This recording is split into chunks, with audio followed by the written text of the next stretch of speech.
Halo guys, kembali lagi di Riko Official. Jangan lupa like, komen, dan subscribe ya.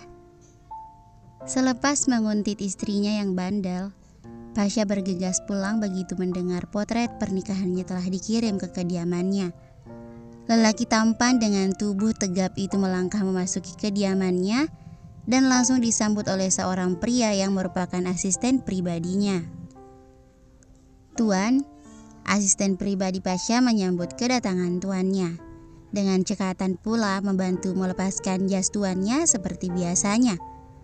"Sudah dipasang?" tanya Pasha dengan nada serius. "Sudah tuan, seperti yang tuan inginkan," jawab asisten pribadinya patuh sambil menyampirkan jas tuannya di lengannya. "Bagus." Pasha bergegas menuju kamar tidur pribadinya yang terletak di lantai 2 rumah besarnya, diikuti sang asisten di belakangnya. Dengan gerakan elegan, Pasha membuka pintu besar kamarnya dan tatapannya langsung tertuju pada potret berukuran besar yang telah digantung di dinding di atas sekepala ranjang bergaya klasik Eropanya. Pasha mendekati potret itu untuk menatapnya lebih jelas dan tersenyum tipis. Itu adalah potret dirinya dengan istrinya Anya dalam balutan busana pengantin Aceh berwarna hijau samrud. Potret dirinya yang begitu tampan dan elegan sedang tersenyum dengan bangga berhadapan dengan istrinya sambil menggenggam kedua tangannya. Melihat kecantikan wajah Anya yang tampak bersinar bagai mutiara dalam potret itu, bibir Pasha tersenyum. Meski ia tahu senyum Anya yang tertinggal di sana tampak dingin dan siapapun dapat melihatnya. Senyum dari seorang wanita yang telah mengetahui rencana keji suaminya tepat di hari pernikahan. Sayang sekali, andai Anya tidak pernah tahu dan membuka kedoknya di Sumba, mungkin Pasha bisa memperlakukan wanita itu dengan lebih baik selamanya di sisinya. Tentu saja akan disandingkan pula dengan Rahma yang selama ini menjadi obsesinya, karena ia mulai tertarik dengan sifat membangkang istrinya. Pasha bahkan telah merencanakan beberapa hukuman tak terlupakan untuk istrinya. Sempurna. Pasha bergumam dengan kedua mata masih terus menatap potret di depannya. Dengan tatapan terpaku yang tak kunjung beralih dari potret rupawan sang istri, Cut Anya Maulida Saleh, putri satu-satunya pemilik perkebunan kopi terbesar di Takengon. Putri dari pria saingan cintanya.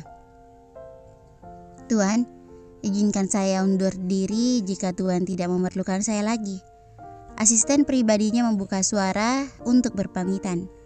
Tanpa berbalik, Pasha mengangkat tangan kanannya memberi isyarat mengizinkan sekretaris pribadinya pergi. "Terima kasih Tuan, selamat malam." Sang asisten yang berpenampilan necis dengan rambut klimis itu pun melangkah mundur. Namun pria dengan rambut licin itu kemudian berbalik lagi karena teringat akan sesuatu.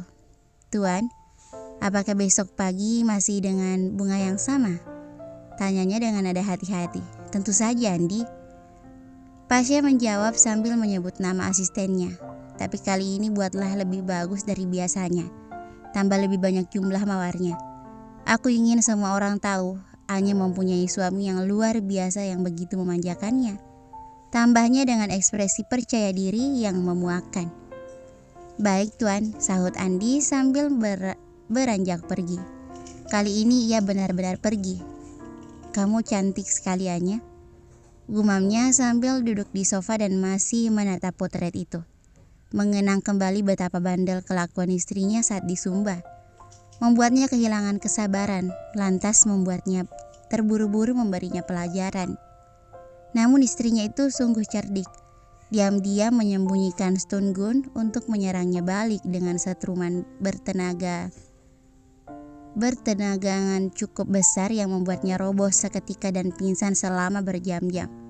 Bahkan setelah ia siuman pun, istrinya pun masih memberinya banyak kerepotan, meninggalkan kekacauan dengan mencuri semua uang tunainya serta mematahkan seluruh kartu kredit dan kartu debitnya ketimbang menggunakannya. Tidak lupa pula melemparkan kedua ponsel miliknya ke dalam kolam renang.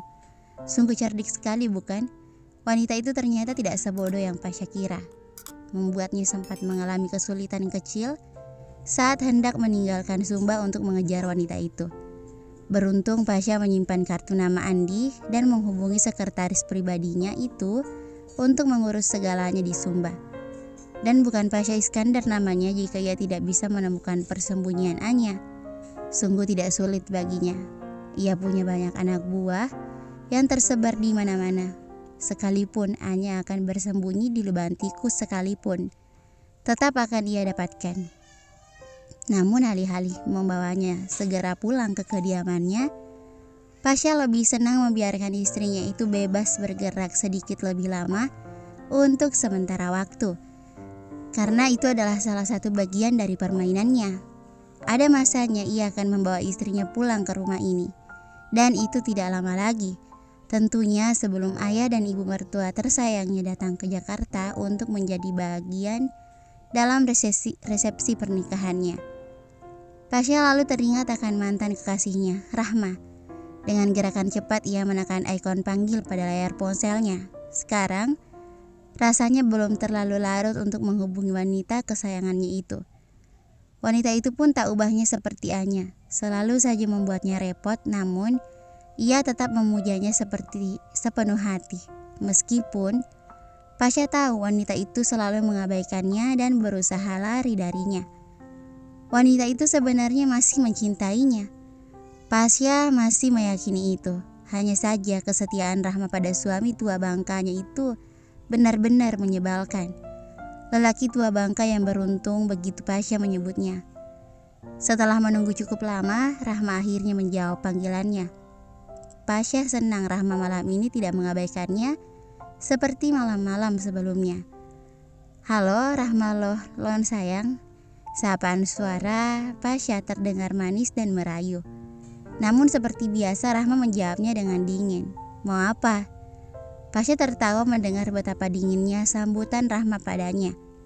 Membayangkan wajah cantik itu membuatnya berangan-angan sedang mengekangnya sosoknya dalam pelukan posesifnya. "Tentu saja untuk mendengar suara merdumu sayang, ibu dari putraku. Apakah Hanan putraku tumbuh dengan baik? Sedang apa dia? Aku lihat-lihat dia semakin mirip seperti diriku," ujar Pasha dengan nada penuh percaya diri. "Cih, aku berharap putraku tidak akan pernah menjadi seperti kau, Sya." Rahma menyahut dengan suara terdengar gemetar, seolah-olah Rahma begitu membenci Pasha. Jahatnya, Pasha terkekeh. "Dia tetap putraku. Rahma lon sayang, genetika tidak akan pernah berbohong. Ingat itu sayang. Tidak perlu banyak berbasa-basi, apalagi maumu. Kau membuatku sedih. Aku hanya ingin kita saling berbagi kabar, sayang Lon. Di mana Hanan? Papanya ini sungguh ingin mendengar suaranya." "Berhenti mengganggu kami, Sya," pinta Rahma dengan nada tajam. "Apakah aku begitu mengganggumu? Ibu mertuaku sayang, aku sama sekali tidak ingin berlaku jahat padamu. Tapi karena sepertinya kau sudah tidak ingin mendengar kabar dari putri tiri kesayanganmu. Apa boleh buat? Anya, kau tidak melakukan apa-apa padanya bukan?" Rahma terpancing begitu mendengar soal Anya. Pasha tertawa lepas mendengar kekhawatiran Rahma. Ia berhasil memancing rasa ingin tahu wanita itu tentang Anya. "Tentu saja, iya," ujar Pasha sambil mengusap jambang tipis di dagunya. Dan Anya begitu menyukai setiap perlakuan suaminya ini. Pasha sengaja memancing emosi Rahma dengan kata-kata dustanya. "Dan dia benar-benar liar dan panas. Aku menginginkannya lagi malam ini." "Dasar." Rahma mengumpat kasar Pasha dengan suara tajam. "Psst, jaga emosimu. Apa kau tidak takut si tua bangka mendengarnya?" Pasha membalasnya dengan nada cibiran. "Aku mohon jangan sakiti Anya," pinta Rahma dengan suara lebih lunak. Ia jelas sangat takut suaminya mendengarnya sedang mengumpat Pasha. Suaminya itu hingga kini masih percaya dan sangat membanggakan Pasha sebagai menantunya. Mendengar Rahma memohon padanya, tawa Pasha mengudara. Tidak menyangka ikatan kedua wanita yang tidak pernah akur itu begitu kuat. Meski keduanya terlihat saling bertentangan, namun di balik itu mereka berdua justru saling melindungi satu sama lain. Sungguh menarik. membuat Pasha diam-diam mengagumi kedua wanita itu. Mereka berdua benar-benar wanita yang luar biasa. Pasha tidak akan pernah menyesali memiliki mereka berdua dalam hidupnya. Semakin mereka berdua berusaha mengabaikannya, maka obsesinya akan tumbuh semakin kuat.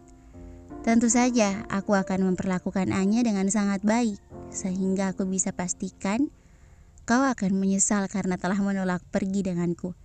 Selamat malam sayang, salam untuk si tua bangka. Pasha menutup teleponnya dan kembali menatap Anya dalam potret lekat-lekat sambil tersenyum. Ia benar-benar sudah tidak sabar lagi hingga hari itu tiba, menantikan pertemuannya kembali dengan istrinya, Anya. Bersambung, thank you for watching.